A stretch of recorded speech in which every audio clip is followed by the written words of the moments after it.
I'm no fan of former Queensland Premier Stephen Miles. I'm happy to admit that. He was a terrible leader, not least because he was so immature, constantly posting nonsense to social media, constantly playing his opponents rather than concentrating on policy. I mean, he wasn't called Giggles for nothing. He was the child premier.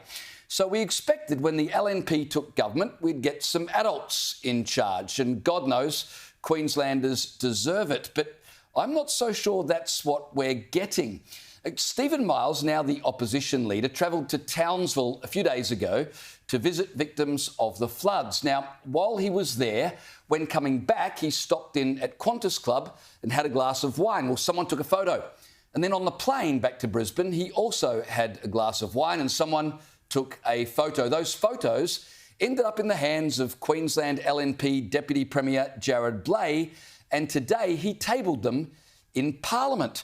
Now, he tabled them in Parliament as proof that Stephen Miles was actually in the Qantas lounge having a glass of wine when he claimed to be tweeting photos of himself helping flood victims. Jared Blay told Parliament, and I quote, "It wasn't enough that he was drinking in the lounge, he was on the plane. Here's a photo on the plane having another red wine while he was tweeting."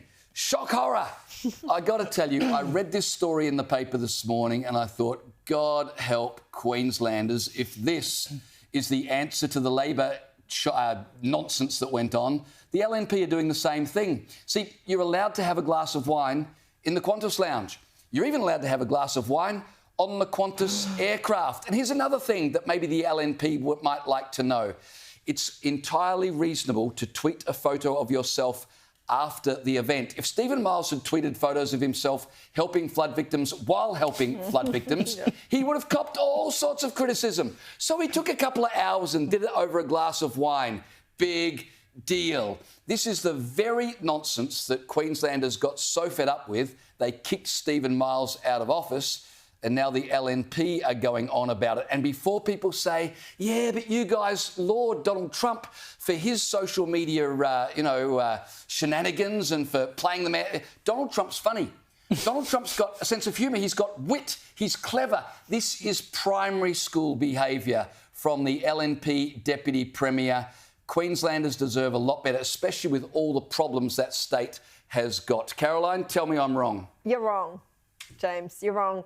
Look, I agree with you that I don't take any issue with the fact that he tweeted after the fact. I think that's what most people would do in that situation. And indeed, you are also right that had he been live tweeting selfies with the flood victims, it would be far worse. However, he is still someone who is travelling on the taxpayer's dime.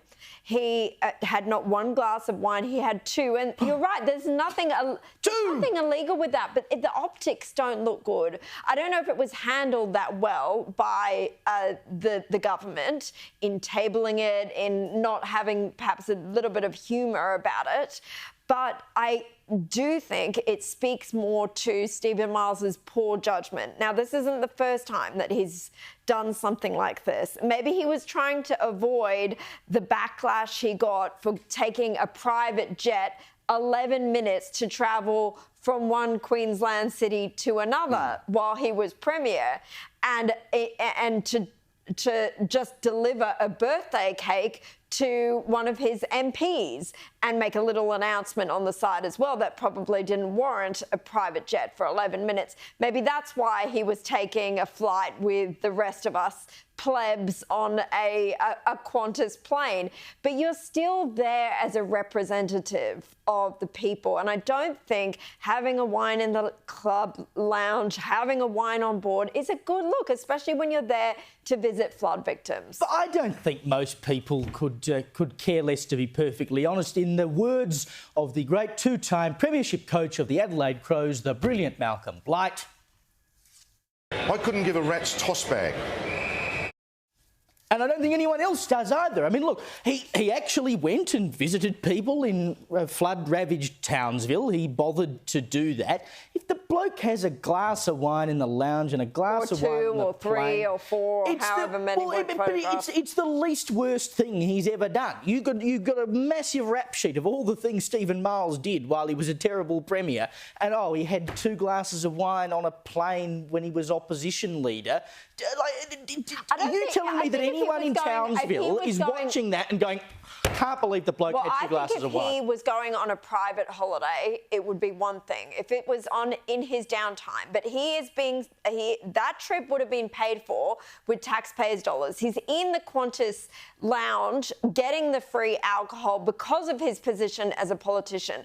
I think it looks to me like he's taking the piss, quite literally. He's taking the piss. Well, he's not in the chairman's lounge. He's just in the Qantas club. It costs about $400 a year to get into the Qantas. As the LNP pointed out, as the Labor politicians pointed out in the Queensland Parliament, if you're going to start playing these games, then every LNP politician who dares to have a glass of wine in the Qantas lounge is going to have people photographing them, and then those photographs are going to be tabled in Parliament. Well, I'm sorry, welcome to modern times. Everyone has a camera phone.